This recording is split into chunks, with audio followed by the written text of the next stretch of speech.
Les bases d'une préparation efficace. Le test de Résidana est une épreuve sélective où chaque point compte. Pour se classer parmi les meilleurs, il ne suffit pas de travailler dur. Il faut surtout travailler intelligemment. Beaucoup d'étudiants échouent, non pas par manque de connaissances, mais parce qu'ils n'ont pas su organiser leur programme et gérer leur temps efficacement. Voyons en détail pourquoi ces deux aspects sont cruciaux et comment les optimiser pour garantir un top classement. Pourquoi structurer son programme de révision? Le volume de connaissances est énorme. Éviter la surcharge cognitive. Le programme du Résidana est très dense. Des centaines de cours, une multitude de protocoles thérapeutiques à mémoriser, de nombreux cas cliniques et QCM type à maîtriser. Sans une structuration précise, vous risquez de vous disperser et de perdre du temps sur des sujets secondaires, de réviser son méthode avec un apprentissage peu efficace, de vous épuiser mentalement et de perdre en motivation.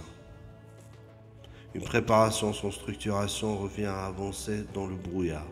Vous travaillez dur, mais vous n'allez pas forcément dans la bonne direction. Comment bien structurer son programme? 1. Classer les modules en fonction de leur importance au concours. Prioriser les cours les plus fréquemment abordés dans les annales. Notez les sujets des dernières années et donnez-leur du temps. Ne perdez pas trop d'énergie sur les cours rarement posés. 2. Divisez le programme en blocs de révision clairs. Phase 1. Acquisition de connaissances fondamentales. Étudier chaque cours en profondeur. Prendre des notes structurées. Phase 2. Consolidation et exercices pratiques. Révision active. Fiches et création de résumés. Entraînement intensif sur les QCM et cas cliniques. Phase 3. Simulation et optimisation. Révision rapide et ciblée. Examen blanc et gestion du stress. 3.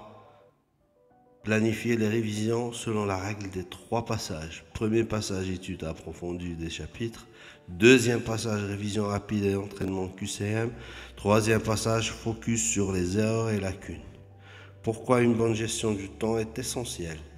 Le temps est la source la plus précieuse. Un candidat moyen passe entre 800 à 1200 heures à préparer le concours. Une mauvaise gestion du temps diminue l'efficacité de l'apprentissage. Beaucoup de candidats passent trop de temps sur des notions peu rentables. Gérer son temps, c'est travailler moins mais mieux. Le jour du concours, chaque seconde compte. Le test de Résidana est un concours de rapidité et d'endurance. Si vous passez trop de temps sur une seule question, vous risquez de ne pas finir le sujet. Un mauvais rythme entraîne du stress et des erreurs. Beaucoup de candidats échouent faute d'une stratégie de gestion du temps efficace. Comment optimiser la gestion du temps? 1. Utiliser la technique de Pomodoro. Travail intensif de 50 minutes plus pause de 10 minutes. Permet d'éviter la fatigue mentale et d'augmenter la concentration. 2. Diviser son temps selon la méthode des tiers. Tiers de temps, révision des bases essentielles. Un tiers de temps, entraînement sur les QCM et les cas cliniques. Un tiers de temps sur la correction et analyse des erreurs. 3. Planifier son temps en conditions réelles. Simuler des examens blancs chronométrés. Apprendre à gérer le stress du temps limité. Ne pas s'attarder trop longtemps sur une question difficile. Le concours du Résidana ne récompense pas seulement les candidats qui travaillent le plus, mais ceux qui travaillent le plus intelligemment. Une structuration efficace du programme permet de mémoriser les informations essentielles, répartir son effort de façon stratégique, réviser son stress ni surcharge mentale. Une bonne gestion du temps permet de optimiser chaque session de révision, maintenir une régularité et une discipline, être efficace le jour de l'examen. Ceux qui appliquent ces méthodes maximisent leur efficacité et se placent dans le top classement du Résidana.